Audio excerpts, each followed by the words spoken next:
Okay, gang, I'm back, and this is part 2 of Michael's Moments for this October 25th, 2011. And as you can see, as always, I'm wearing my shirt, and as you can see behind me, you can see my Beat It jacket hanging in the background. So you know, anytime you see the shirt, the jacket, the poster, the buttons, anything that I have with Michael's face on it, you know that it is time for another Michael's Moments. Okay, the court is still going on. We have Randy Phillips from AEG. He's still on trial. Let's listen to a little. Hold on.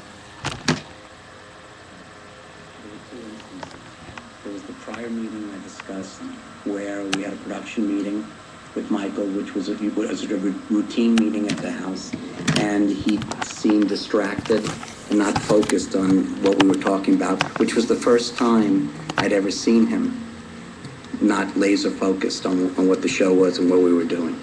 So you thought that was Dr. Klein's fault, or part of part of his visit to Dr. Klein? It's not what I said. All right. Well, what are you saying? What I said is when I left the house, I went to Michael Mir and asked him, "Is Michael okay?" Because of the lack of focus on the meeting, and he said he just came from Dr. Klein, just like that. You asked Michael Mir if Michael Jackson was okay? Yeah. Based on the fact that he appeared distracted? Yes. Just distracted? Not focused.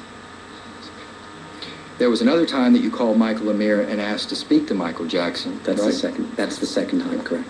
And during that occasion, he says no, he can't speak to you. He said we couldn't have the meeting because he had just come from Dr. Klein's office. And there was another time that you were shown a bill from Dr. Klein from Frank DeLeo. It wasn't Frank DeLeo.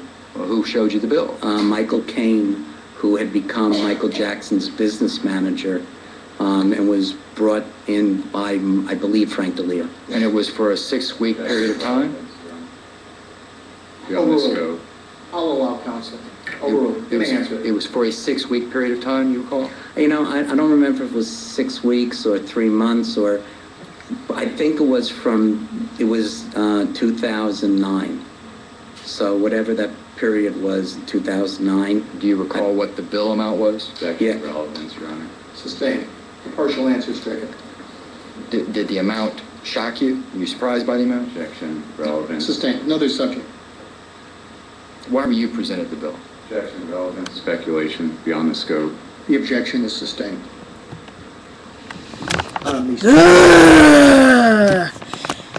Just so much going on in this trial, and I don't know. Guess it'll wrap up maybe in about another couple of weeks or so. Like I said in the last video, please don't ask me to make heads or tails of it because I can't. There is just too much going on. A friend of mine even said once, you know what, I don't even know why they're even having the trial. He did it. We know he did it. He left the daggone room. Just give him 4 years and that's it. Oh, and now, court is now court is now stopping just for a little bit.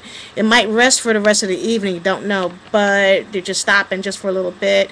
Randy Phillips has now left the stand, and now a talking head is on. Sorry about that. So, like I said, my friend said, I don't even know why they're having a trial. Just get it over and done with. Oh, and this is also something that's a little bit interesting. I don't know if this is true, but I heard this on the talk show called The View. I want you guys to tell me if this is actually true or not.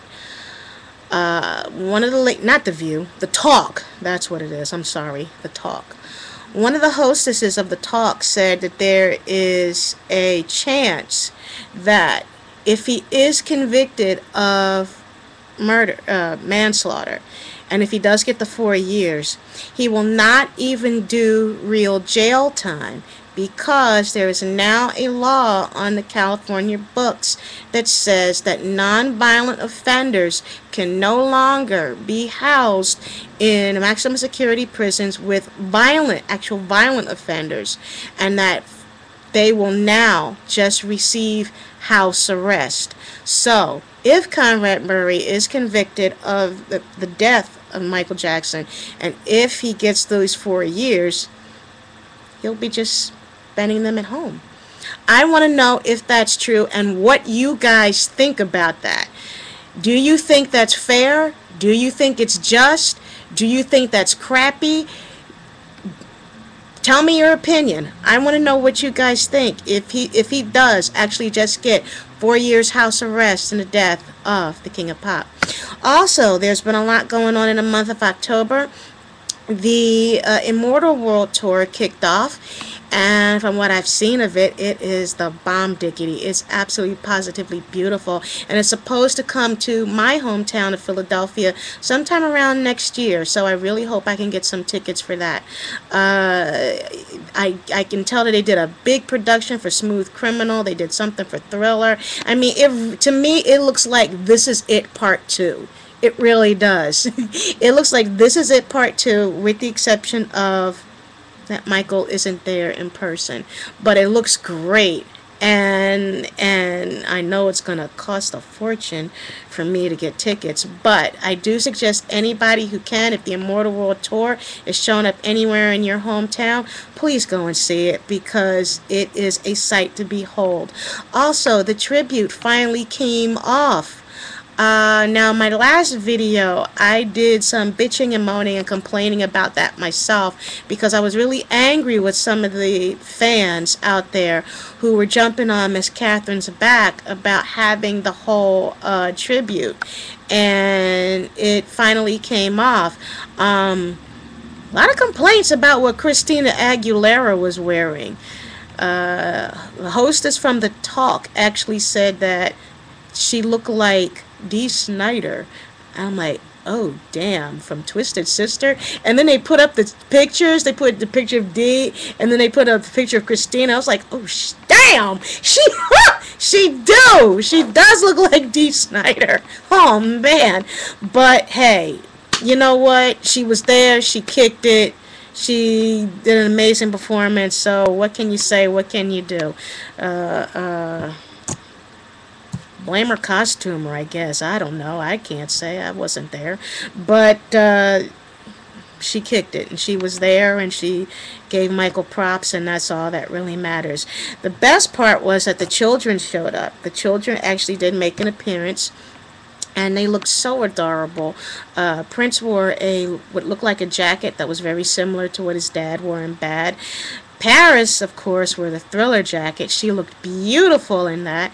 And Little Blanket wore Michael's trademark black suit and red armband that he wore in his Dangerous performance in the MTV Video Music Awards back in 1995. And it was really nice seeing him there, and they made their dad proud. And I just thought it was really nice that they showed up. And I'm glad that the tribute finally came off. I didn't get a chance to look at it, but I'm happy that it happened. I know there was a lot of people with a lot of opposition against it. There was a lot of fans saying that the timing was wrong and that it was all about money and blah, blah, blah, blah, blah. But I really think deep within her heart, Miss Catherine just wanted to honor her son. And at the end of the day, that's all we can really say that it was about. You know, she just wanted to honor the memory of the child that she loved and lost. So I'm glad that the tribute finally came off. Invincible. Let's see. I gotta talk about that for a moment. The fans are also trying to push make this big push to get the album Invincible #1 in the month of October. Now, if I remember correctly, Invincible was released in October of 2001, and it wasn't a success. It wasn't a big hit as Michael thought it was going to be. And Michael himself did say that 10 years from now, it will be appreciated. And he's right. He was right about that. The album is appreciated. I don't know if it has become a number one, if you like on iTunes or whatever, but it really is a really good album. And I bought this a couple years ago. I meant to get it when it first came out, but I never had the chance. I never had the money. But my favorite tracks from Invincible are Butterflies, Break of Dawn, Heaven Can Wait. Oh God, I love that song. That is a tearjerker. I love Speechless. I love You Are My Life. That's, you can tell that he wrote that one for his kids because it sounds so much like a lullaby. I love Don't Walk Away. I've been listening to that one for a good long time. I've been listening to that for a while. Personal reasons. I won't get into why, but that song really does tug to my heart. Love the song Cry. Love the Lost Children. All-time favorite, Whatever Happens, featuring Carlos Santana. Very good song. So good. My mom walked past my bedroom while I was listening to it on my CD player. And the song was just coming through so beautifully through my TV set. And my mom was listening. And she's like, that's good. That is really, really good. He sounds like the way he did back in the day. I really, really like this song. So that's a big plus. That's a big thumbs up. When my mom can take and listen to something and she likes it, then that is the bomb diggity. So yeah, I suggest anybody who watches this video, please pick up Invincible. And also in the month of November, I think there is supposed to be the Immortal album. That's also supposed to be coming out sometime soon. Hope we can make that one number one. I don't know the track listing of that yet, but when it comes out, I'll be in line and I will buy it, just like I bought Michael. Let's see, is there anything else that I need to talk about? Thrill the World is coming. Just like that. It just popped up in my head. Thrill the World is coming. Now, I don't think I'm going to be able to participate in Thrill the World this year. I've been doing it for the past couple of years now with my friend Taylor. And we travel around, be it Philly, parts of Pennsylvania, even New York, to do Thrill the World. But I don't think I'm going to be able to do it this year because I'm in a play, and Thrill the World is supposed to happen this October 30th, this Sunday coming up, and I think I'm supposed to have rehearsal that day.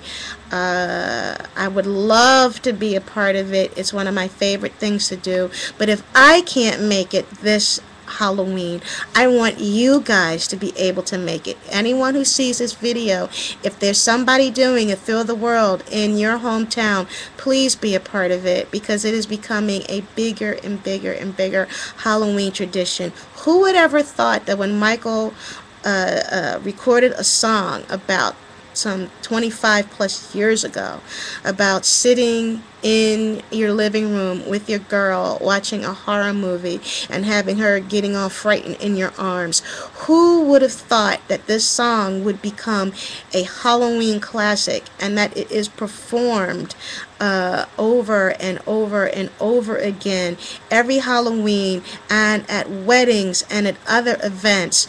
Michael really had the pulse on that one. I mean, it's just amazing. Absolutely amazing. And the funny thing is, the record company, Epic, they didn't like the song. They didn't like the song. They didn't think it was going to be a hit. And it turns out it was a title track of the album. And it turns out it is now a classic, a Halloween classic. Right up there with a Monster Mash. Okay, so I'm running out of time on this video, and yes, I did it again. I said I was going to keep it brief, but I didn't. Oh well. I got a big mouth and I like to talk a lot. I will be back next November 25th with another Michael's Moments, and by then the trial will be over and we will know the fate of Michael Jackson's doctor, Dr. Conrad Murray. See everybody. You have yourselves a good night, and as always, peace.